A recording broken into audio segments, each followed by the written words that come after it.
इससे पहले chapter number जो कौन सा, ये चैप्टर नंबर नहीं लगाया मैं, चैप्टर नंबर चल रहा है कौन सा, ये 10वां चल रहा है, ठीक है। इससे पहले 9 वाला चैप्टर है, 9 तक के चैप्टर क्लियर हो गए अपने। चैप्टर नंबर 10 चल रहा है, वर्त नाम है इसका, सर्किल बोलते हैं इसको इंग्लिश में, बोले देखे तो 20-10 लेट हो गया। चैप्टर फॉलो के रूप में देखा जाए तो इसमें 2 प्रश्नावली है, 10.1 और 10.2। चैप्टर फॉलो का मतलब क्या होता है, चैप्टर कैसे चलेगा, चैप्टर में क्या क्या पढ़ने वाले हैं, कितनी प्रश्नावली, कितने सारे क्वेश्चन है, कितने एग्जाम्पल है, क्या क्या बायोडाटा है, थोड़ा सा मोटा मोटापन देखे तो कितनी प्रश्नावली है इसमें, 10.1 और 10.2, सिर्फ 2 प्रश्नावली है। तो 10.1 तो नाम मात्र की है, अगले वो बनाने वाले को एक साथ दे देनी चाहिए थी पूरी, जैसे 9.1 दिया वैसे, लेकिन दे दिया अलग है, अपन क्या करना पड़ेगा अपने को। वर्त की स्पर्श रेखा क्या पढ़ेंगे इसमें, स्पर्श रेखा किसे कहते हैं, क्या होता है स्पर्श रेखा, वर्त की स्पर्श रेखा, वर्त क्या होता है ये बताऊंगा पूरा।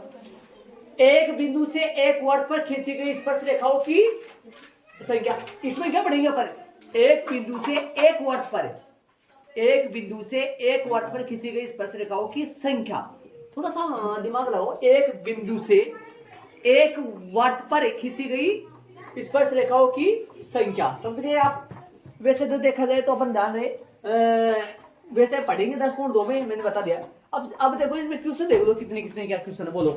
10.1 की प्रश्नावली में कितने क्या क्वेश्चन है बोलो, नहीं है। 10.1 की प्रश्नावली में प्रश्न हमारे प्रश्न है 1 से लेकर 4 तक, प्रश्न 1 में जा रहा है राजू का, 1 से लेकर 4 तक, 4 प्रश्न 3 थोड़ी ना, 4 होंगे, 4 है। और 10.2 में एग्जाम्पल 3 तक है, और क्वेश्चन 1 से लेकर 13 तक, टोटल क्वेश्चन कितने बनते हैं 20 प्रश्नों के, 20 प्रश्नों के साथ अपना चैप्टर पूरा हो जाएगा। टोटल 20 प्रश्न है।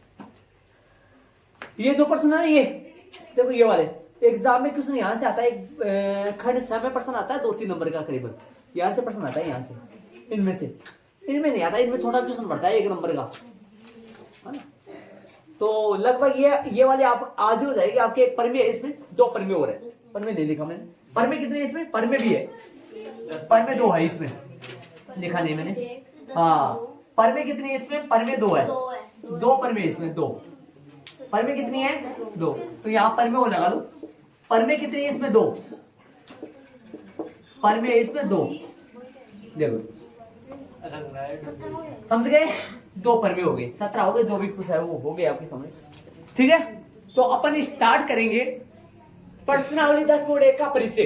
प्रश्नावली 10.1 में क्या पूरा पढ़ेगा, वर्त किसको कहते हैं, वर्त में क्या क्या चलेंगे, क्या क्या विवरण होगा, ये पूरा अपन पढ़ेंगे इसमें। तो इसको मैं रख करूंगा, ये ऐड कर लो, काम में आएगा आपके, इसके नीचे से लगाएंगे अपन जो भी चले। ये चैप्टर फॉलो है, चैप्टर फॉलो का मतलब क्या होता है, अनुसरण करना, है ना, जो भी तो इस तरीके से अनुसरण करेंगे इस चैप्टर का, है ना। और ये बताऊंगा मैं आपको एक्सरसाइज में क्या होता है, इस प्रश्न का क्या होती है, कैसे क्या होता है, कितने प्रश्न ये वाला। तो चले अपन प्रश्नावली 10.1 का परिचय, हाँ उनमें चले। तो प्रश्नावली 10.1 का परिचय लगाकर वर्त के संबंधित इन 5 बातों का अपन, वर्त का केंद्र भी लिखा ले मैंने, केंद्र आप नॉर्मल जानते होंगे, बता दूंगा वैसे में। त्रिज्या, वर्त की त्रिज्या, वर्त का व्यास, वर्त की जीवा और वर्त की छेदक रेखा और वर्त की स्पर्श रेखा, ये क्या होती है, इसको विवरण से अपन पढ़ेंगे, ठीक है। तो इनको ऐड करो, बारी बारी से इनको लेंगे, एक एक को पढ़ेंगे अपन, तो इनको बारी बारी से अपन पढ़ के इनको एक एक को लेंगे, ऐड करो बराबर, चलो। हाँ बस सुने ध्यान से, एक बार सारी बातें सुन ले, मैं बोर्ड पे जितने भी डाले मैं 500 मैं ऐड कर दूं, आपको समझा दूं। सुनो ध्यान, मैंने वर्त बनाया है, पहला पॉइंट है वर्त की क्या है, त्रिज्या। तो वर्त की त्रिज्या देखो, एक बार थोड़ी सी, इससे पहले मैं वर्त की परिभाषा बता दूं, दिखाऊंगा तो नहीं आपको, वर्त की परिभाषा बता दूं। देखो परिभाषा आपको शायद ऐसी परिभाषा, मेन परिभाषा ये, समतल में स्थिति, सुनना ध्यान से, समतल में स्थिति किसी बिंदु, समतल में स्थिति किसी बिंदु के चारों ओर, इसके चारों ओर समान दूरी पर स्थिति, सुनो परिभाषा बोल रहा हूं, समतल में स्थिति कहीं पे भी ले लो, जैसे मान लो अपनी बुक में कहीं पे नोटबुक में कहीं पे भी बिंदु ले लो, या समतल में कहीं पे बिंदु ले लो। समतल में स्थिति किसी एक निश्चित बिंदु के चारों ओर, इसके चारों ओर समान दूरी पर स्थिति, इसके चारों ओर समान, ये बिंदु इस निश्चित बिंदु से ये वाला बिंदु जितनी दूरी पे है उतनी दूरी पे ये वाला बिंदु है, उतनी दूरी पे ये वाला बिंदु, उतनी दूरी पे ये वाला बिंदु, उतनी दूरी पे ये वाला बिंदु है। तो कहने का मतलब यह है समतल में स्थिति किसी निश्चित बिंदु के, समतल में स्थिति किसी निश्चित बिंदु के चारों ओर समान दूरी पर स्थिति, समान दूरी पर स्थिति सभी बिंदुओं के समूह या समुच्चय से बनी आकृति, बहुत सारे बिंदु हो जाएंगे, इतने बिंदु आ जाएंगे इस बिंदु के चारों ओर समान दूरी पर, इतने सारे बिंदु हो जाएंगे, ये बिंदु आपस में एक दूसरे से क्या कर जाएंगे, टच कर जाएंगे, स्पर्श कर जाएंगे, और स्पर्श करने से एक क्या बन जाएगी, लाइन बन जाएगी, बनेगी। ये स्पर्श का नहीं बोल रहा हूं मैं, मेरे कहने का मतलब क्या है, किसी समतल में स्थित एक निश्चित बिंदु के चारों ओर समान दूरी पर स्थिति सभी बिंदुओं के समुच्चय बोल सकते हैं, चाहे समूह से जो आकृति बनती है।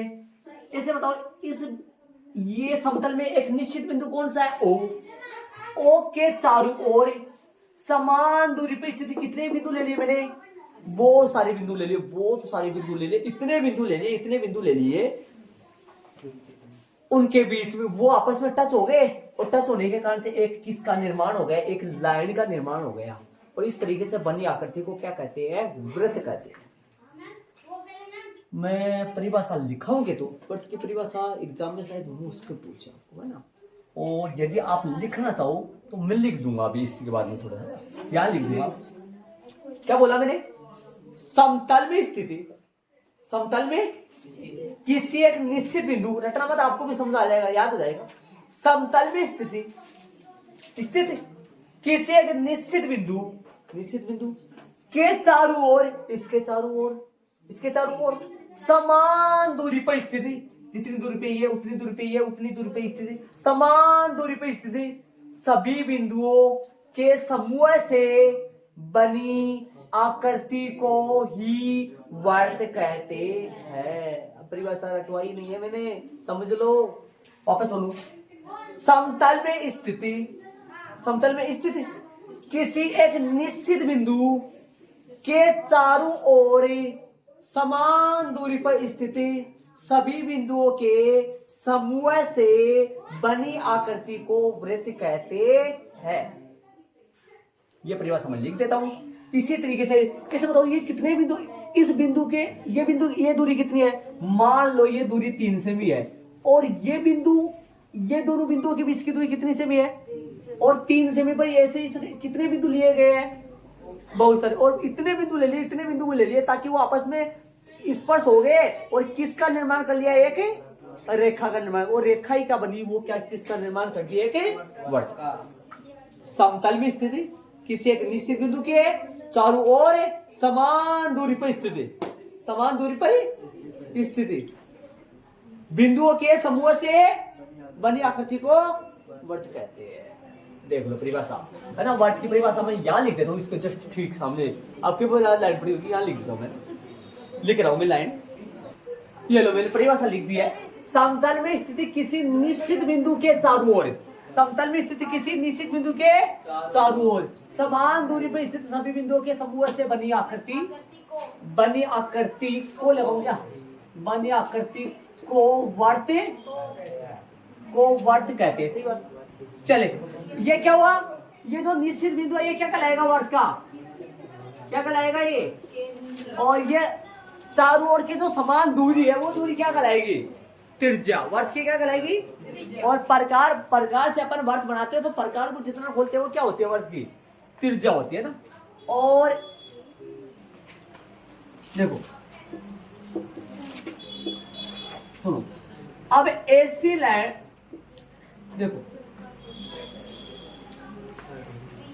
इनमें से देखो, ध्यान देना एक बात सारे बच्चे, ये सभी जीवा कहलाती है, ये सभी जीवा कहलाती है। ये सभी जीवा कहलाती है। लेकिन ऐसी जीवा जो वर्त के कहां गुजर जाए, केंद्र से गुजरे, PQ, PQ, और ये सभी AB।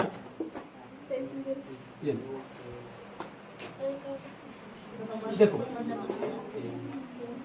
वर्त के दो बिंदुओं को मिलाने से, वर्त के दो बिंदुओं से मिलाने में जितने भी लाइन है वो सभी जीवा ही कहलाती है। लेकिन ऐसी जीवा जो वर्त के केंद्र से गुजरे वो एक खास जीवा होगी। जीवा सभी है, जीवाएं सभी होती है, इनमें ये सभी जीवाएं है। ऐसे ये तो त्रिज्या होगी, ये तो त्रिज्या आदि, तो अब आदि इधर हो जाए, या सभी जीवाएं होती है, ये सभी जीवाएं, इनमें से ऐसी जीवा जो वर्त के कहां से गुजरे, केंद्र से गुजरे, वो वर्त की एक खास जीवा होती है। इसे खास जीवा होने की वजह से उसका नाम अलग पड़ गया, व्यास। क्या पड़ गया? व्यास पड़ गया। तो ऐसा करो, इनमें बना लो, मैं इनमें बना देता हूं। ये सभी जीवाएं है, क्या ये सभी जीवाएं, ये सभी जीवाएं। और जो ये बन गई अपने पास, ये जो बन गई ये वाली, ये क्या बन गया? ये बी पॉइंट दे दो इधर। ये पूरा क्या है? ये पूरा क्या कहलाता है? ये, और ये वर्त की सबसे बड़ी जीवा होती है। और ये सभी जीवाएं, यहां ये सभी जीवाएं, यहां डायग्राम के अंदर त्रिज्या कौन है? त्रिज्या कौन है? OA। व्यास कौन है? व्यास AB है। और बाकी ये सभी जीवाएं है। ये PQ क्या है? PQ दे दो, और ये CD दे दो। ये जीवा कौन है? जीवा कौन है? PQ या CD नाम दे दिया मैंने ना। हाँ, कोई से भी हो सकते हैं, इधर से भी हो सकते हैं, इधर से भी। ठीक है, जो केंद्र से गुजर जाए ना, केंद्र से, वो ऐसी जीवा होती है जो वर्त की सबसे बड़ी जीवा होती है। और वो क्या कहलाती है? ऐसी खास जीवा जो किधर से जाए, वर्त के केंद्र से जाए, उस जीवा का नाम अलग पड़ जाएगा, क्या? व्यास। अब ये 2 पॉइंट बचे, ये 2 पॉइंट में आपको तरीके से पढ़ाऊंगा, ध्यान दें। इनकी परिभाषा लिखूंगा, ये परिभाषा किसकी? छेदक रेखा। पॉइंट कौन सा है ये? चौथा पॉइंट। इसकी परिभाषा लिखूंगा, हाँ, इसकी परिभाषा लिखी आपको।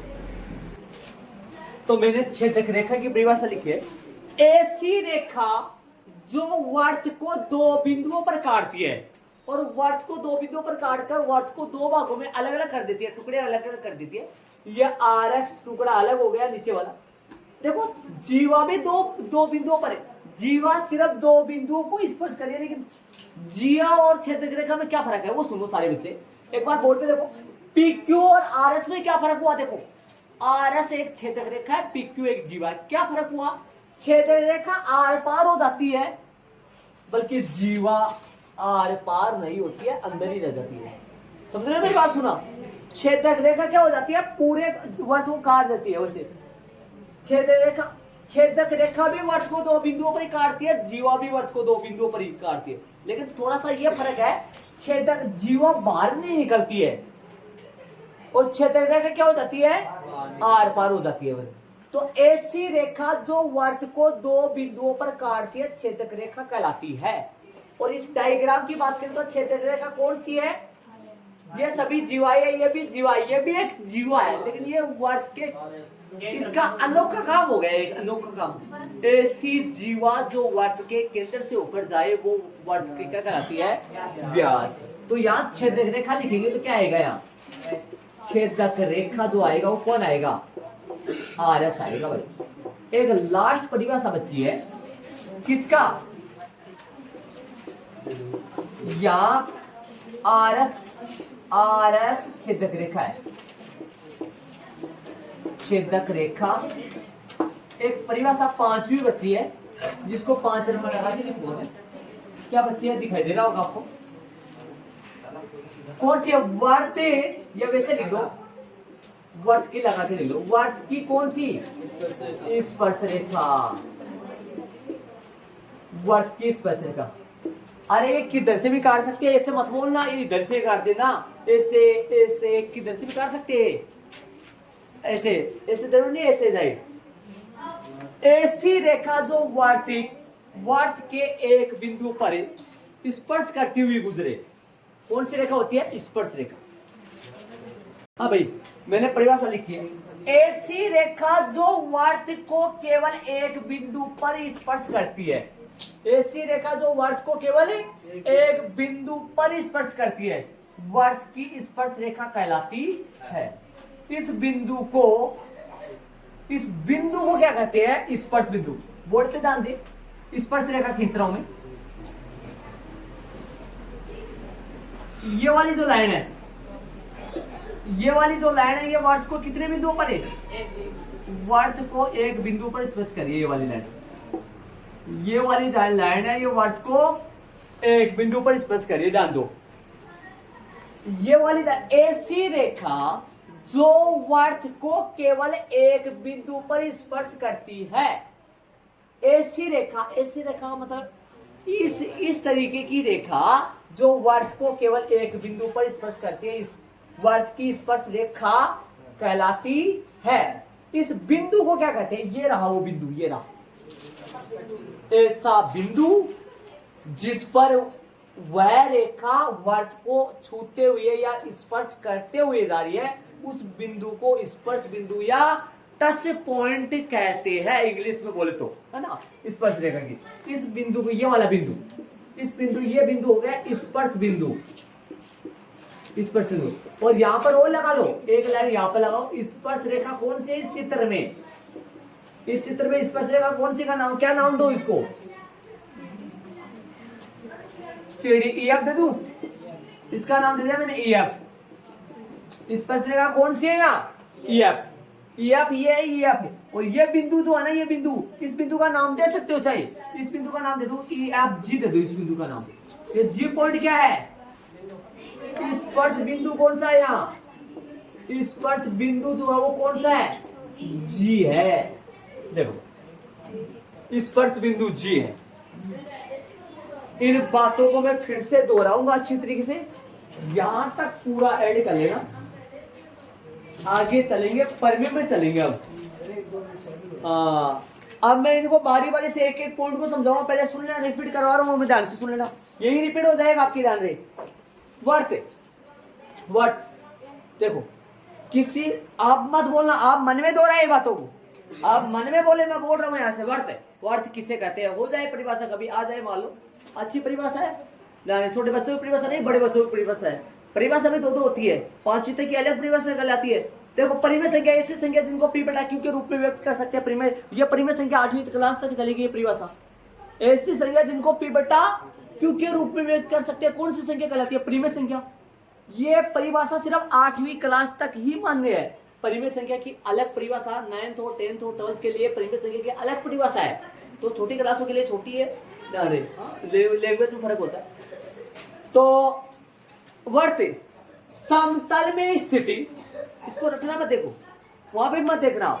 समतल में स्थिति, समतल का मतलब क्या हुआ? नोटबुक में या अपने जैसे पृथ्वी वगैरह जमीन पे वगैरह बना रहे हो तो वहां देख लो। समतल में स्थिति किसी निश्चित बिंदु मतलब एक फिक्स बिंदु, किसी निश्चित बिंदु के चारों ओर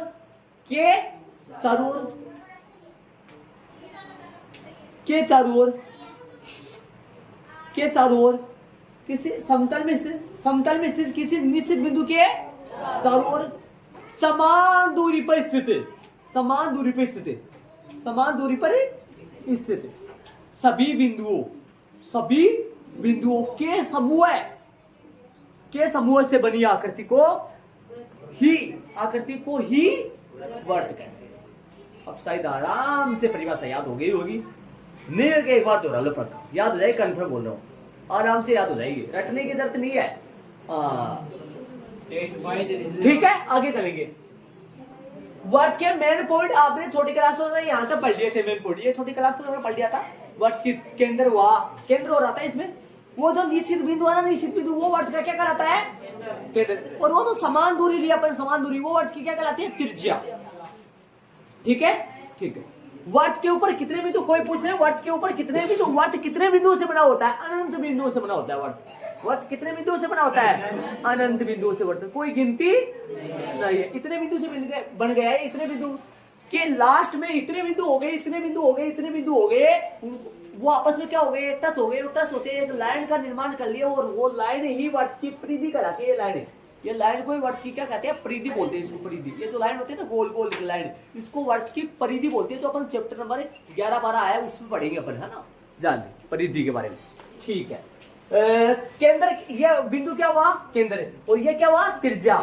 ठीक है, ये देखो वर्त की परिधि पर कोई भी दो बिंदु है, कोई भी दो बिंदु है, कोई भी दो बिंदु है, कोई भी ये भी आ सकते हैं, यहाँ पे भी आ सकते हैं, कोई भी दो बिंदु ऐसे मिला दो, ऐसे मिला दो, बाहर मत निकालना, ऐसे कहीं पे भी दो बिंदु मिला दो, कहीं पे भी ये लाइन बन जाएगी, ऐसे बनेगी, ऐसे कहीं पे मिलेगी। अब सुना, सभी लाइनों को जीवा बोलते हैं। सभी लाइनों को क्या बोलते हैं? जीवा बोलते हैं। मैं वापस बताऊं कौन सी लाइन है, वापस बताऊं, कई बच्चों को नहीं सुन। ये 2-3 बच्चे है ना पूजा निकाल रहे हैं बेरूजी महाराज की, बालाजी महाराज की पूजा निकाल रहे हैं। इनसे मैं आंखा ले जाकर मैं मेरा पूछूंगा इनसे क्या है। ओ भैया, भैया शांति रखे यार, एक बार यहाँ देख पाया, देखिए ऐसे कौन सी दुनिया से। हाँ एक बार, ये लैंड है ना, ये लैंड देखो इधर आओ, ये लैंड, ये लैंड, ये सभी लैंड है ना, ये लैंड, ये कौन? सभी लैंड जीवा कहलाती है। सभी लाइनों को क्या बोलते हैं? जीवा। लेकिन वो खास जीवा जो वर्त के केंद्र से गुजरे, और वो वर्त की सबसे बड़ी जीवा होती है, इसलिए वो अपने आप में खास हो गई। मतलब उसका अलग नाम देना पड़ा, इसलिए देने वालों ने अलग नाम क्या दे दिया उसका? जीवा, व्यास। अलग नाम क्या दे दिया वर्त का? वर्त की सबसे बड़ी जीवा को ही वर्त का क्या कहते हैं? व्यास। उसका अलग नाम पड़ गया वर्त का व्यास। देखो जीवा, जीवा एक व्यास होता है, जीवा एक व्यास होता है। अब क्या सभी जीवाएं व्यास होती है? सभी जीवाएं व्यास नहीं होती है, कोई खास जीवा ही व्यास होती है। ऐसी जीवा जो वर्त के किधर से गुजरे? केंद्र से गुजरे। ऐसी जीवा वर्त को, हाँ जी बोले बस। अब क्या सभी जो जीवाएं है वो व्यास होती है क्या? ना जी, सभी जीवाएं व्यास नहीं होती है, कोई खास जीवा है उसी को व्यास बोलते हैं। सभी जीवा वो को व्यास नहीं बोलते। कौन सी जीवा? ऐसी जीवा जो वर्त के केंद्र से गुजरे, वही क्या कहलाता है? व्यास। क्या सभी व्यास को जीवा बोल सकते हैं? हाँ, सभी व्यास को जीवा बोल सकते हैं। उल्टा ये कंफर्म इस बात का है, वर्त की सभी जीवाएं व्यास नहीं कहलाती है।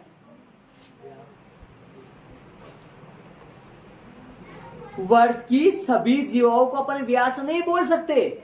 ऐसी जीवा जो वर्त के केंद्र से गुजरे, वही क्या कहलाती है? वर्त का व्यास। वो जीवा तो रहती है, उस जीवा का नाम व्यास पड़ सकता है। क्या सभी ये जीवा देगी, ये जीवा, ये जीवा है, ये व्यास नहीं है, ये जीवा ही नाम है इनका। लेकिन ऐसी जीवा जो वर्त के केंद्र से गुजरे, वो क्या कहलाती है? वो जाती जा रही है, जाती जा रही है, जाती जा रही है। दिमाग लगाने की कोशिश करना, सबसे बड़ी ये होगी, सबसे बड़ी ये होगी। फिर आगे आगे खींचते जाएंगे तो वो क्या होती जाएंगी? छोटी। सबसे बड़ी ये है। तो ऐसी जीवा उन सभी जीवों में से, सभी जीवों में से वो जीवा जो वर्त के केंद्र से गुजरे, जो वर्त की सबसे बड़ी जीवा होती है, वो क्या कहलाती है? व्यास। सभी जीवाओं को व्यास नहीं बोलता, लेकिन सभी व्यास, सभी व्यास जीवाई कहलाती है। ध्यान रखना इस चीज का ही बात। अब सुनना, अब ये मेन बात ये सुन लो। दो एक ऐसी रेखा जो वर्त को दो बिंदुओं पर काटती है, छेदक रेखा कहलाती है। देखो जीवा भी दो बिंदुओं पर काटती है और छेदक रेखा भी दो बिंदुओं पर काटती है, लेकिन ये आप लिखेंगे नहीं कुछ भी, बस सिर्फ ऐसे देखना, आपको समझना है। देखो जीवा PQ है, छेदक रेखा RS है, दोनों में फर्क आप खुद देख लो। बल्कि जीवा भी वर्त को दो बिंदुओं पर काट रही है, छेदक रेखा भी वर्त को दो बिंदुओं पर काट रही है। बस फर्क ये है, ये आर पार करके इनके दो फलके बना देती है और ये इसके आर पार नहीं जाती है। समझ रहे हो क्या? सुन रहे हो क्या? हाँ सही बात। तो ऐसी रेखा जो वर्त को दो बिंदुओं पर काटती है, छेदक रेखा या RS छेदक रेखा, या स्पर्श रेखा। ऐसी रेखा जो वर्त को केवल एक बिंदु पर स्पर्श करती है। ऐसी रेखा जो वर्त को केवल दो पे नहीं, एक पर वर्त की स्पर्श रेखा कहलाती है। और इस बिंदु को क्या बोलते हैं?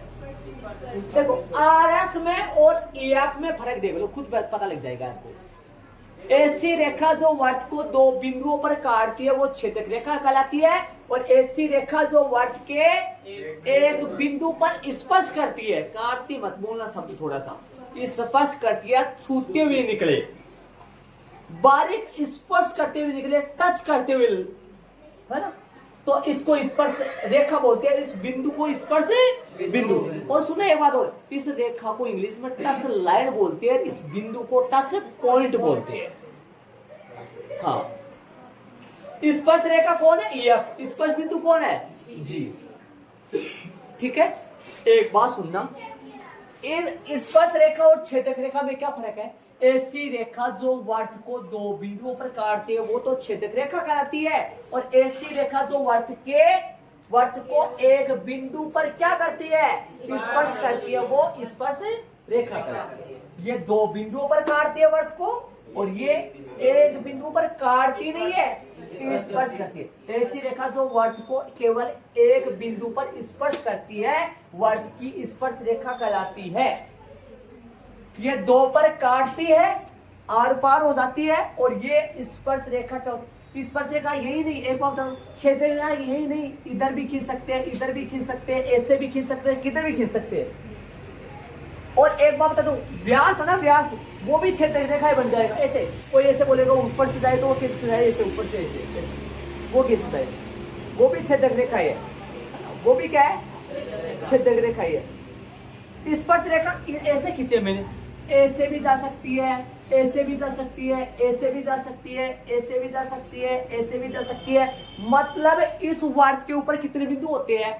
अनंत। तो एक वर्त पर अनंत स्पर्श रेखा खींची जा सकती है। ये मैं पर्सन दिखाऊंगा आपको। वैसे ये सभी संख्या मैंने देखो अभी फॉलो में डाला था कि एक वर्त पर खींची गई स्पर्श रेखाओं की संख्या, प्रश्नावली 10.2 में, है ना, कितनी स्पर्श रेखा खींच सकते हैं वो सभी बताऊंगा मैं आपको अभी, मैं लेकिन मैसेज बता रहा हूँ। तो ऐसी रेखा जो इन दोनों को थोड़ा बारीकी से समझ ले, इन दोनों, ठीक है। ये अपना पूरा हो गया, तो आगे अपन चलेंगे। मैंने लिखा है कुछ, सुनो बातें को सुनो ध्यान से। आ जाओ, कथन क्या होता है, प्रश्न क्या होता है, सुनो क्या चीज होती है। वर्त के किसी बिंदु पर, वर्त के किसी बिंदु पर, अब थोड़ा सा रटना बस इस चीजों को समझो। वर्त के किसी बिंदु पर, वर्त के किसी बिंदु पर, वर्त कितने बिंदु से बना होता है मैंने बता दिया। वर्त के किसी बिंदु पर, वर्त के किसी बिंदु पर यदि पूरा समाहित हो जाए ना, तो दाएं बाएं है ना, कितना भी कुछ भी हो, वंचित नहीं हो रहा। हाँ, कुछ भी हो, वर्त के किसी बिंदु पर, सुन रहे हो, वर्त के किसी बिंदु पर। अब सुनना, मैं डायग्राम बनाना, ध्यान से सुनना, आपको नहीं बनाना डायग्राम, एक बार समझना आपको। वर्त के किसी बिंदु पर, मैं बिंदु ले रहा हूं या, वर्त के किसी, ये ओ है, ये तो क्या है, वर्त का केंद्र है। वर्त के किसी बिंदु पर, वर्त ये है, ये वर्त है, इसके किसी बिंदु पर, इसके ऊपर बहुत सारे अनंत बिंदु होते हैं, मैंने बता दिया आपको। पी पॉइंट में ले लिया, मान लो इस बिंदु पर स्पर्श रेखा, वर्त के किसी बिंदु पर, मैंने बिंदु ले लिया पी, पी पर क्या स्पर्श रेखा खींचू, हाँ, इस पे स्पर्श रेखा, ये मैंने स्पर्श रेखा खींच दी। ऐसी रेखा जो वर्त को केवल एक बिंदु पर स्पर्श करते हुए, एक बिंदु से जा रही है, समझ गए। हाँ, नाम दे देता हूं मैं EF, नाम दे देता हूं मैं EF। सुनो आप कहां तक आ गया, मैं देख लेना, मैं कहां तक पढ़ते हुए आ गया, कहां तक मैं बताते हुए आ गया आपको। एक बार सारे बच्चे, वर्त के किसी बिंदु पर, वर्त के किसी बिंदु पर, पी बिंदु पर स्पर्श रेखा EF, स्पर्श रेखा EF, यहां तक EF हो गया। स्पर्श बिंदु P, P से जाने वाली त्रिज्या, इससे जाने वाली त्रिज्या तो भाई ऊपर ही जाएगी, इससे जाने वाली त्रिज्या, त्रिज्या परलंब होती है। किसके बारे में बोला था, पहले ही बोला था, वो लंब होती है। वर्त के किसी बिंदु पर, वर्त के किसी बिंदु पर P पॉइंट पे स्पर्श रेखा EF, स्पर्श रेखा EF स्पर्श रेखा EF, स्पर्श बिंदु P से जाने वाली त्रिज्या OP, से जाने वाली त्रिज्या OP, ओ इधर OP से जाने वाली त्रिज्या OP पर लंब होती है कौन कौन कौन लंब होती है किस पर OP कौन है? अरे त्रिज्या तो खूब सारी होती है लेकिन वो त्रिज्या जो स्पर्श बिंदु से जा रही है। और कौन सा स्पर्श बिंदु जिससे पहले कौन गई थी? स्पर्श रेखा EF। वर्त के किसी बिंदु पर मतलब P पर स्पर्श रेखा EF, स्पर्श बिंदु P से जाने वाली त्रिज्या OP पर लंब होती है। अब ये ऐसा ही नहीं डायग्राम इसी तरीके से नहीं समझा आपको, और भी तरीके से सुनो। एक बार बोर्ड पे देखो, ये मैंने वर्त बना दिया, ठीक है। इस वर्त पे मैं इस तरह बता दूं, वर्त के किसी बिंदु पर, वर्त पे बिंदु P नीचे थोड़ी होता है, वर्त पे जो बिंदु अनंत बिंदु होते हैं। यहाँ पे ले लूं मैं, ले लिया मैंने, यहाँ पे बिंदु ले लिया मैंने R, वर्त के किसी बिंदु पर R, स्पर्श रेखा खींच दिया। ST कौन सी? ST क्या है? बिंदु R पर खींची गई स्पर्श रेखा ST, स्पर्श बिंदु से जाने वाली, स्पर्श बिंदु बोलो R से जाने वाली त्रिज्या, ले इधर त्रिज्या कौन आ गई? OR पर लंब होती है। मतलब वर्त के किसी बिंदु पर R पर स्पर्श रेखा ST, स्पर्श बिंदु से जाने वाली त्रिज्या OR पर लंब होती है। ये संकेत लंब का मतलब स्पर्श बिंदु पर जहां स्पर्श रेखा और त्रिज्या जहां मिलती है वहां पर कोण बनाएंगी, दोनों मिलकर कोण कितना डिग्री का बनाएंगी? 90 डिग्री का। यहाँ पे कोण कितना डिग्री का बनेगा? दोनों तरफ 90 डिग्री का, इधर भी 90 डिग्री का और इधर भी 90 डिग्री का। ऐसा ही नहीं डायग्राम कई तरीके से बना सकते हो। अरे इधर ले लो, इधर ले लो, इधर ले लो। वापस सुनो, वर्त के किसी बिंदु पर स्पर्श रेखा स्पर्श बिंदु से जाने वाली त्रिज्या पर सिद्ध कीजिए कि, सिद्ध कीजिए, दर्शाइए, सत्यापित कीजिए, दिखाइए कि वर्त के किसी बिंदु पर स्पर्श रेखा स्पर्श बिंदु से जाने वाली त्रिज्या पर लंब होती है। इस बात को प्रूव करेंगे। प्रूव करना आपको चैप्टर नंबर 6 पढ़ा है तो पता है, आपको दिया हुआ है। सिद्ध करना, रचना, उपपत्ति।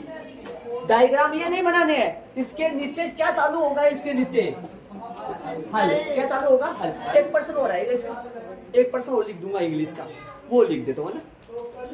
हाँ, इंग्लिश और लिख देते, वैसे तो आएगा तो ये इंग्लिश में व्याकरण नहीं लिख देता हूँ, लेकिन अरे वो ही लिखा है मैंने, प्रश्न अभी जो समझाया था। ओ केंद्र वाले वर्त के बिंदु, ऐसा भी प्रश्न आ सकता है। इन दोनों क्वेश्चनों का आंसर क्या होगा? सेम होगा। ओ केंद्र वाले वर्त के बिंदु कौन से परे? P पर। स्पर्श रेखा कौन सी खींची मैंने? अक्ष वाई है, खींची गई है। ओ केंद्र वाले वर्त के बिंदु P पर स्पर्श रेखा अक्ष वाई खींची गई है, तो दर्शाइए कि लंब किसके ऊपर है? अक्ष वाई पर। या अक्ष वाई लंब, ये लंब का संकेत है। इसका मतलब क्या होता है? ये OP और अक्ष वाई दोनों के दोनों कौन से बिंदु पर है? स्पर्श बिंदु। कौन सा बिंदु होता है स्पर्श बिंदु? यहाँ पर कौन सा बिंदु? P पर कितना डिग्री कोण है? 90 डिग्री। ठीक है, इसका हल लगाओ और हल लगाकर अपन, है ना, हल लगा, ये लिख लो सब। हाँ, तरीके से पर में 10.1 जो है वो अपन करेंगे। हल लगा दिया हुआ है, सिद्ध करना। और हाँ, ये मैं सब रब करूंगा, सबका सब रब करके बाद में ऐसे आएगा नहीं, अपना ऊपर से चालू करूंगा। क्या लिखूंगा हल के बाद में? कौन दिया हुआ, सिद्ध करो। हाँ, ये प्रश्न सारी, ये 2 तो प्रश्न है और 1 कथन है। कथन और प्रश्न में फर्क क्या हुआ देख लो। हाँ, कथन और प्रश्न में फर्क क्या है? ठीक है, बताओ। सिद्ध करने वाला पर में हो, कोई भी प्रश्न हो, उनको 4 पॉइंट से करते हैं। दिया हुआ है, दिया है नहीं, दिया हुआ है। हाँ, सिद्ध करना है और रचना और उपपत्ति। चलो, चित्र बना दिया मैंने। आपका जो एक प्रश्न वो लिखाया था मैंने नीचे वाला, उसमें क्या बोला था, बिंदु ओ केंद्र वाले या केंद्र ओ वाले वर्त के बिंदु पी पर स्पर्श रेखा एक्स वाई है, तो सिद्ध करो कि उसके अनुसार चित्र बन गए। उसके अनुसार डायग्राम है भाई, वर्त का बिंदु कौन होगा, पी, पी पर स्पर्श रेखा एक्स वाई है, वर्त का केंद्र कौन सा, ओ है। और हिंदी वाला प्रश्न क्या था, हिंदी वाला प्रश्न ये था कि सिद्ध कीजिए कि वर्त के किसी बिंदु से वर्त के किसी बिंदु पर स्पर्श रेखा, स्पर्श बिंदु वर्त के किसी बिंदु पर स्पर्श रेखा स्पर्श बिंदु से जाने वाली त्रिज्या पर है लंब। ये स्पर्श रेखा स्पर्श बिंदु से जाने वाली त्रिज्या पर क्या होती है, लंब होती है। तो दिया हुआ हम अपन लिखेंगे, दिया हुआ हमें लिखेंगे ओ केंद्र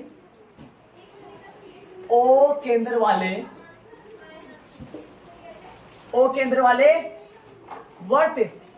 वर्त के बिंदु कौन से पर है, के बिंदु पी पर स्पर्श रेखा कौन सी खींची गई है, स्पर्श रेखा एक्स वाई है।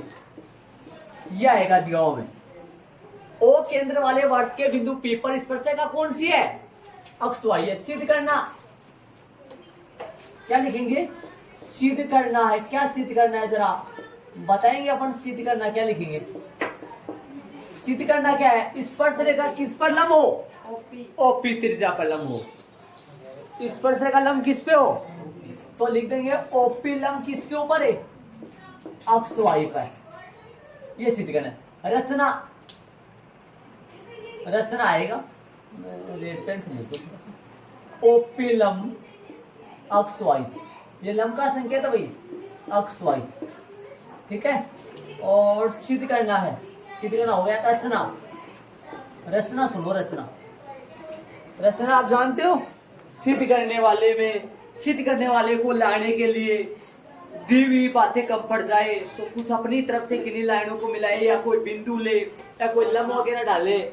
एडवांस में जो करते हैं वही क्या कहलाती है, अपनी हेल्प के लिए करते हैं वही रचना कहलाती है। चलो, एक्स वाई पर एक अन्य बिंदु, स्पर्श रेखा कौन सी है, स्पर्श रेखा कौन सी है, एक्स वाई पर एक अन्य बिंदु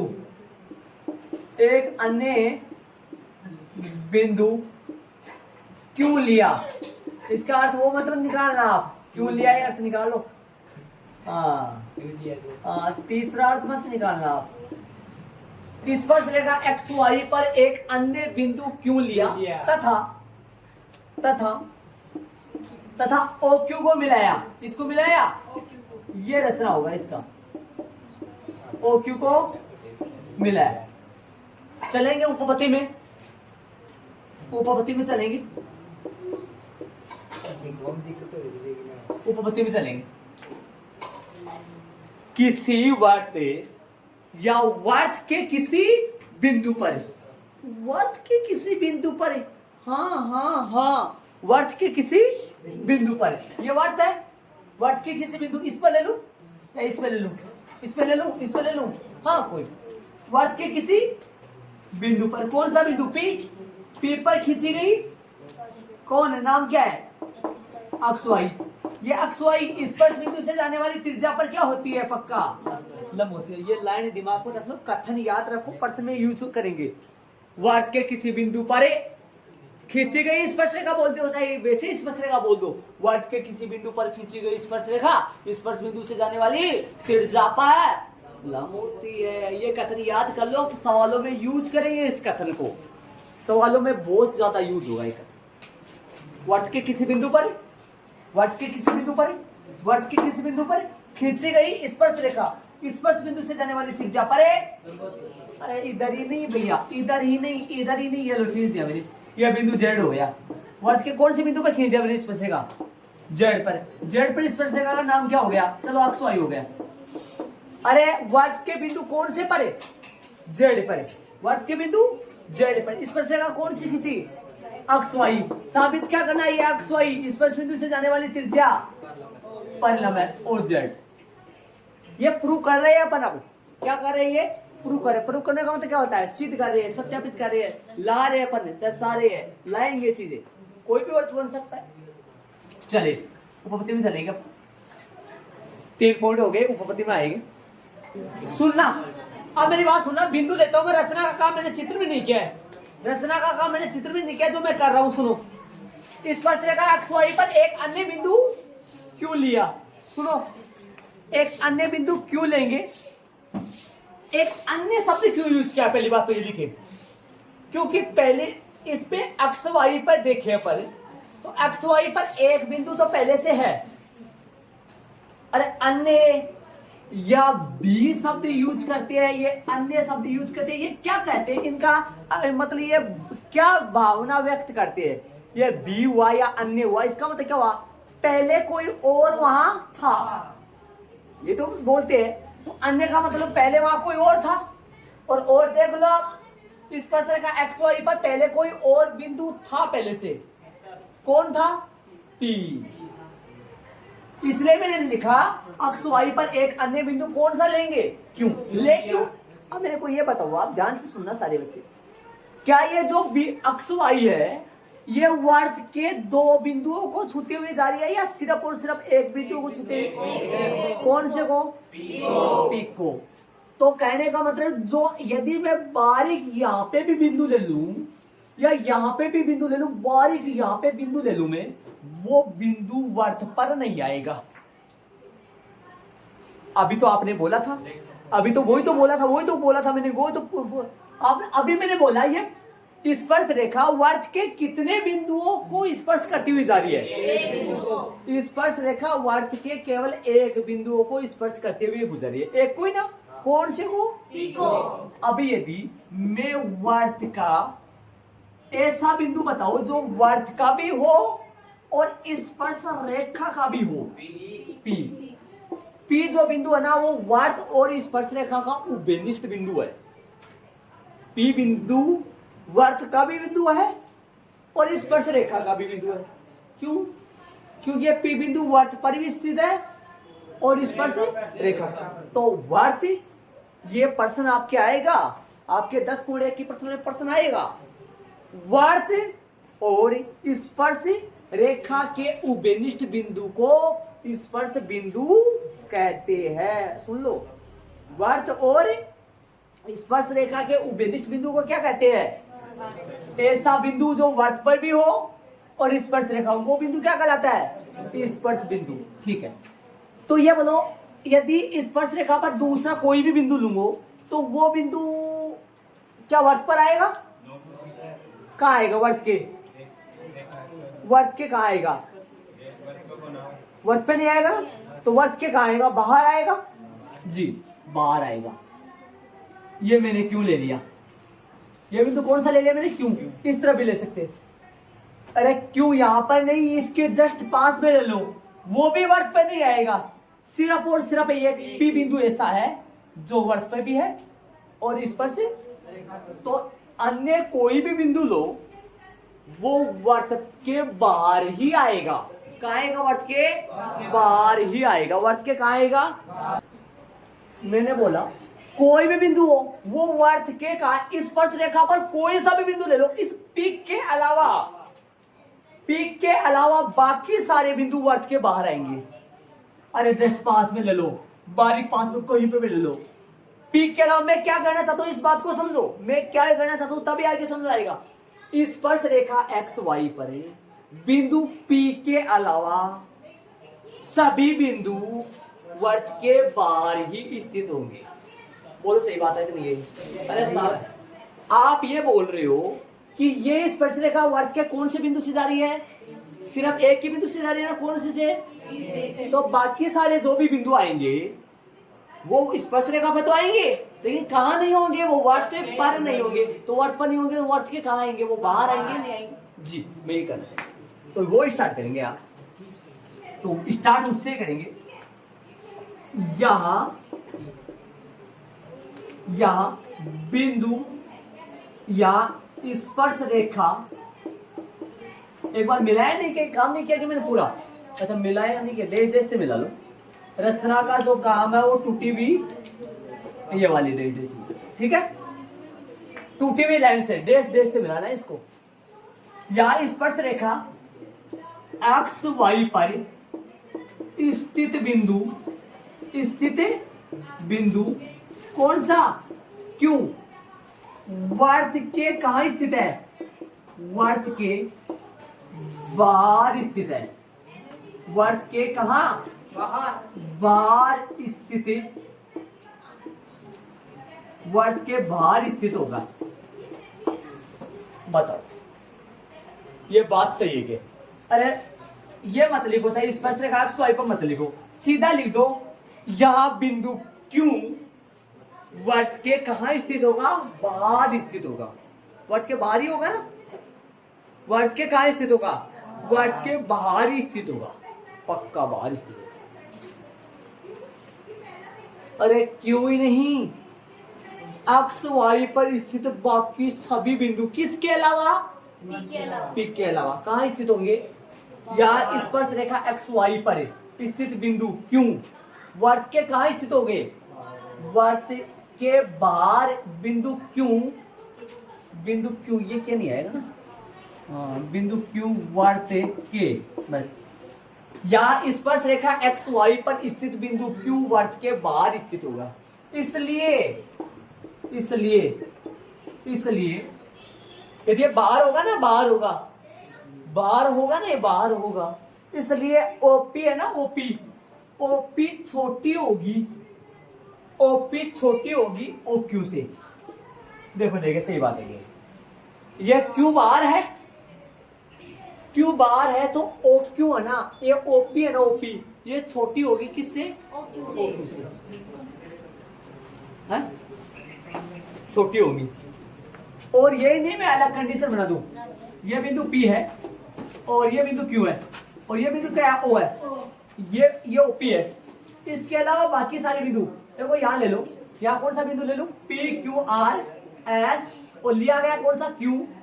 ये सारी लाइनें, ये जितनी भी लाइनें हैं, ये सभी लाइनें, इन सभी लाइनों में से सबसे छोटी कौन सी होगी, बोर्ड पे आ जाओ, ओपी। इन सभी लाइनों में से ओपी सबसे छोटी होगी,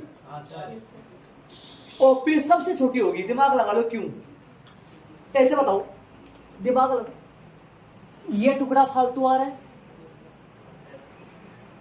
ये सबसे छोटी है ये, और यदि बारीक यहां से भी खींचू ना, मैं यहां से खींचू, यहां से भी खींचू, तो ये बिंदु कहां जाएगा, इस पर से लेकर एक्स वाई पे तो खींचा गया बिंदु वर्त के कहां चला जाएगा, ये बाहर, कहां चला जाएगा, वर्त के बाहर चला जाएगा, तो ये क्या होगी, छोटी होगी बड़ी होगी, ये सब देखो, सही बात है कि देखो इनमें देख लो, ये ओपी सबसे छोटी है, ये बिंदु कहां है बताओ, वहां पे देख लो, ये बिंदु कहां है, कहां बिंदु है, ये वर्त पर है, कहां है, वर्त पर है, बिंदु कहां है, वर्त पर, और ये बिंदु कहां है, वर्त के बाहर आएगा तो बारीक थोड़ी सी बड़ी होगी, ये बड़ी तो होगी, बारीक बड़ी होगी, लेकिन बड़ी होगी। तो यहाँ इसलिए देखो, यहाँ स्पर्श रेखा एक्स वाई पर, यहाँ एक बार समझना इस लैंग्वेज को समझना सारे बच्चों को, इसलिए यहाँ स्पर्श रेखा एक्स वाई पर स्थित बिंदु क्यों वर्त के, या एक बात और जोड़ सकते हो अपने हिसाब से, देखो यहाँ मैंने बड़ा नहीं बढ़ाया, थोड़ा बड़ा बन जाए, यहाँ स्पर्श रेखा एक्स वाई पर बिंदु पी के अलावा, शेष सभी बिंदु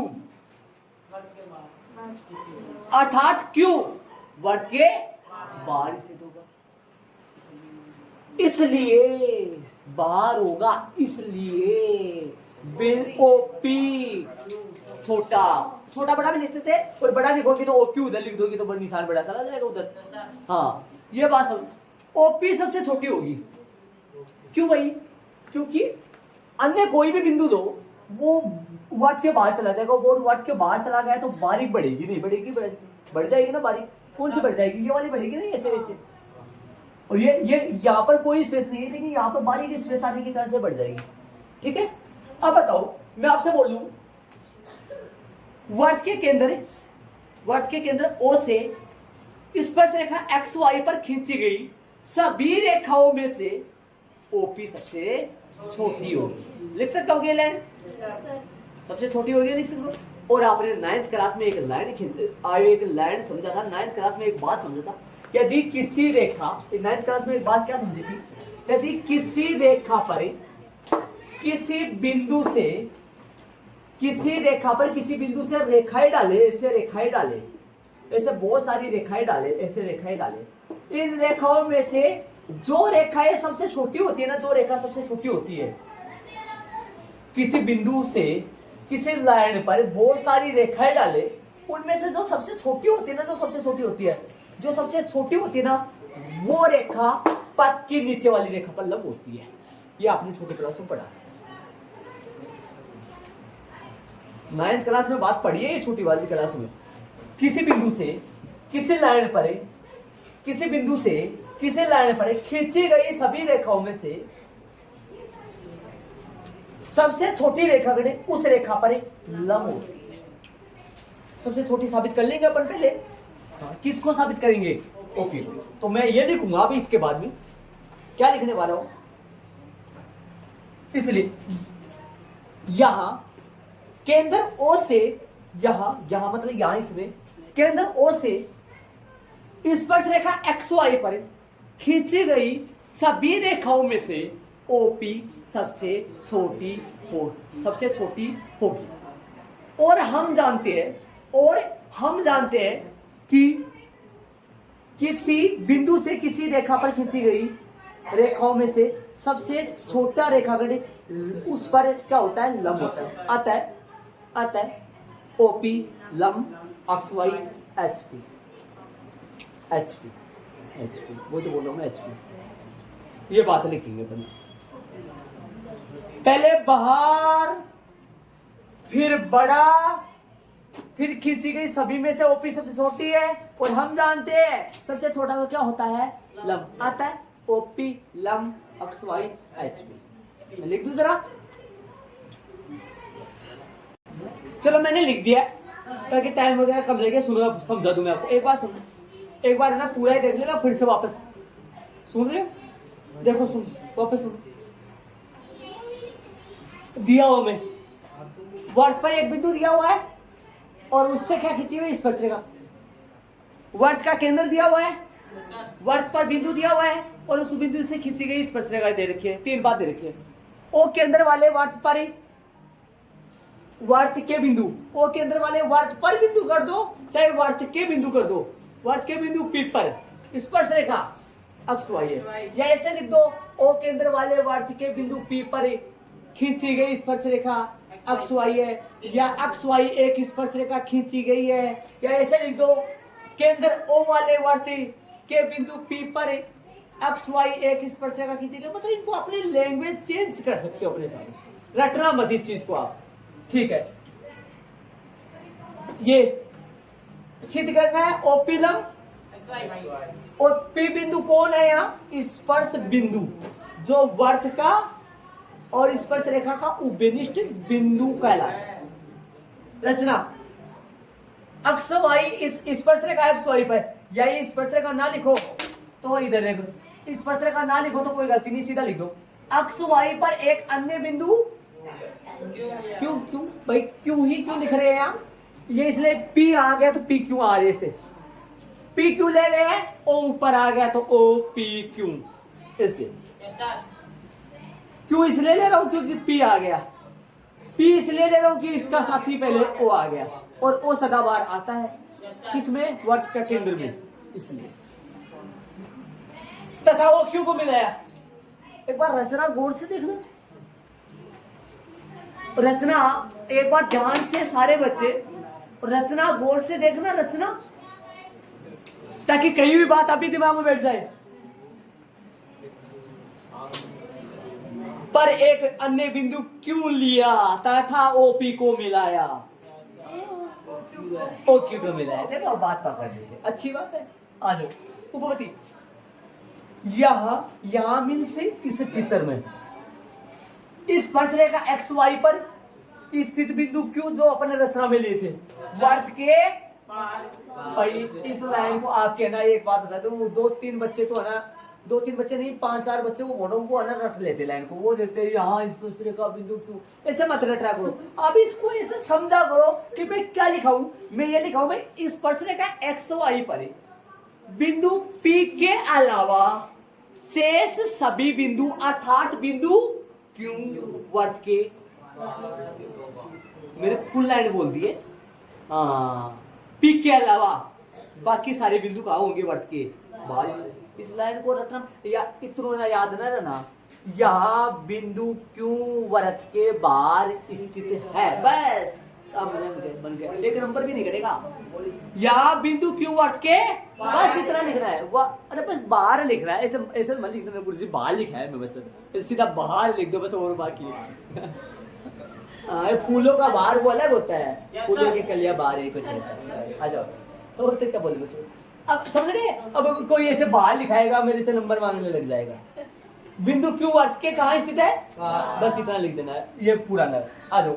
इसलिए यदि बार है तब ओपी सबसे छोटा है, ओपी सबसे तो नहीं है, अभी तक तो नहीं पता चला, लेकिन ये जरूर पता चला है ओपी ओक्यू से तो छोटा है। किस लिए किस लिए किस लिए, क्योंकि इसमें ये टुकड़ा हो रहा है, इसको बताओ ये कौन है वर्त की त्रिज्या, ये कौन है, ये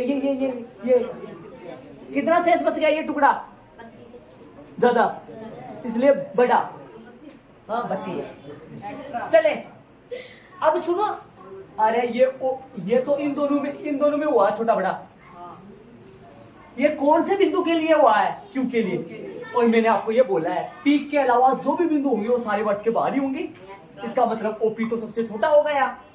बिंदु O से जितने भी रेखाखंड खींचे उनमें से OP सबसे वो लिखा मैंने, यहाँ केंद्र रखना मत समझ लो, अरे ये मत देखना हिंदी है, हिंदी को समझ लो, लिखना है इसमें से यहाँ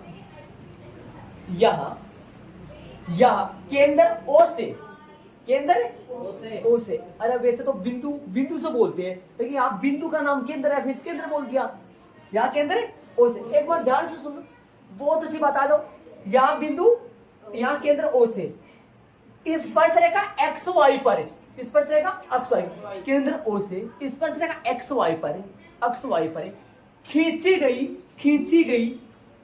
गई सभी रेखाखंडों में से, बहुत सारे खींच सकते हैं, उनमें से सभी रेखाखंडों में से सबसे छोटा रेखाखंड कौन है, ये पहले लिखते ओपी।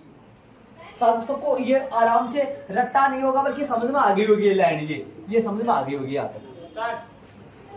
केंद्र O से स्पर्शरेखा एक्स वाई पर खींची गई सभी रेखाखंडों में से ओपी सबसे छोटा रेखाखंड है। मैं नहीं गया, ये तो रेखाखंडों में से, देखो किधर जगह बची है, देखो ये होता है भाग्य साथ देना, सबसे पहले अच्छी बात है, में से ओपी सबसे छोटा, अरे समझवा देंगे, अभी चित्र बनाया था कुछ देर पहले समझाया था मैंने, अभी ये करने से पहले ऐसे बहुत सारी खींचा था, उनमें से सबसे छोटा पक्का, अरे क्यों, P ने ऐसा कमाल किया, P वर्त पर भी है और इस पर इसलिए छोटा हुआ, बाकी बिंदु लेंगे वो वर्त पर नहीं होंगे, वो कहाँ होंगे, वर्त के बाहर। हाँ आओ, आ जाओ, इधर आओ, यहाँ केंद्र और स्पर्शरेखा एक्स वाई, एक बार इस लाइन को जोड़ते हुए आगे वाला पढ़ूंगा मैं, इस लाइन को जोड़ते हुए आगे वाला पढ़ूंगा, फिर से सुनो, यहाँ केंद्र O से स्पर्शरेखा, आप मत बोलना, सुनना पूरा प्रॉपर, आप मन में बोलो, यहाँ केंद्र O से स्पर्शरेखा एक्स वाई पर खींची गई सभी रेखाखंडों में से OP सबसे छोटा रेखाखंड है, और हम जानते हैं, ये अपन पढ़े छोटी क्लास में, और हम जानते हैं कि किसी बिंदु से किसी रेखा पर, किसी बिंदु से किसी रेखा पर खींचे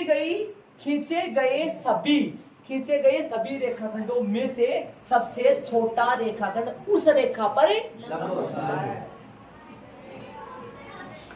वैसे तो ये भी याद हो गया होगा, वरना आप यदि एक बार उसको वापस पढ़े, यहाँ केंद्र O से, एक बार समझना, यहाँ केंद्र O से स्पर्शरेखा एक्स वाई पर खींची गई सभी रेखाखंडों में से ओपी सबसे छोटा रेखाखंड है। और हम जानते हैं कि किसी बिंदु से, ये बिंदु हो गया, किसी बिंदु से किसी रेखा पर खींचे गए सभी रेखाखंडों में से ओपी, सभी रेखाखंडों में सबसे जो छोटा रेखाखंड है, सबसे जो ओपी के लिए बोला गया है, यहाँ ओपी लिखेंगे नहीं, लेकिन जो सबसे छोटा रेखाखंड है, जो सबसे छोटा रेखाखंड है उस रेखा पर क्या होता है, वो लंब होता है। अरे यहाँ ओपी वगैरह नहीं, ये है ना, ये अपन छोटी क्लासों में पढ़ी हुई बात है, कथन है, वैसे सत्य है। और यहाँ इतना नहीं बोलो ना, और हम जानते हैं कि सबसे छोटा रेखाखंड उस रेखा पर लंब होता है, ये इतना भी लिख सकते हो, आता है। अब बताओ सबसे छोटा कौन हुआ यहाँ, एक मिनट, सबसे छोटा कौन हुआ, ओपी, और नीचे वाली कौन सी है, अक्षर, इसलिए ओपी लंब आता है। ये यदि ये सिद्ध करवाए, इंग्लिश वाले प्रश्न में ये सिद्ध करवा रखा है, तब यही छोड़ना है, एच भी लगाना है। और हिंदी वाला प्रश्न आए तो कथन लिखना है, आता है वर्त के किसी बिंदु पर स्पर्श रेखा स्पर्श बिंदु से जाने वाली त्रिज्या पर लंब होती है। हाँ बेटा बोलो, अब बोलो जिस बच्चे को। स्पर्श रेखा इसको क्यों काट दिया, इसको इसलिए काट दिया, मैंने ये बोला था कि आप यहाँ स्पर्श रेखा न लिखे तो कोई गलती नहीं है, सीधा लिख दो एक्स वाई पर एक अन्य बिंदु क्यों दिया तथा ओ क्यू को मिला है, ऐसे सीधा लिख सकते, इसलिए काट दिया, इसलिए मैंने काट दिया। शॉर्ट तरीके से कैसे याद करोगे, एक तो देखो ओ केंद्र का वर्त के बिंदु पी पर स्पर्श रेखा एक्स वाई है, ओ पी लंब एक्स वाई है, बिंदु क्यों लिया, ओ क्यू को मिलाया, ठीक है। सुनो आगे, बाहर बोलो, बाहर क्या बोलो ना है, बाहर, बाहर के बाद में क्या बोलना है, छोटा, हाँ बड़ा उससे, फिर क्या बोलना है, हाँ एक्स वाई पर सभी रेखाखंडों में से ओपी सबसे छोटा, और हम जानते हैं कि सबसे छोटा ही उस रेखा पर लंब होता है।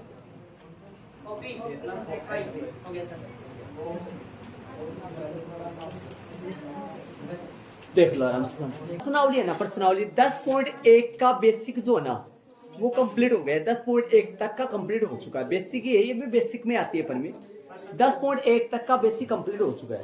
लेकिन देखो मैं ये चाह रहा हूँ कि भाई 10.2 में एक तो देखो पर में है ना, और 10.2 में 2-3 पॉइंट है, 2-3 पॉइंट बेसिक के तौर पे 10.2 का जो बेसिक है वो क्या क्या है बोल रहा हूँ मैं, 10.2 का जो बेसिक का 2-3 तो पॉइंट है वो, और एक पर में है, तो शायद हो सकेगा तो इनके साथ ही अपन इसके जस्ट आगे अपन वो ही कर लेंगे शायद 10.2 का ही, ताकि बेसिक एक देखो पर में दोनों साथ हो जाएंगे, है ना।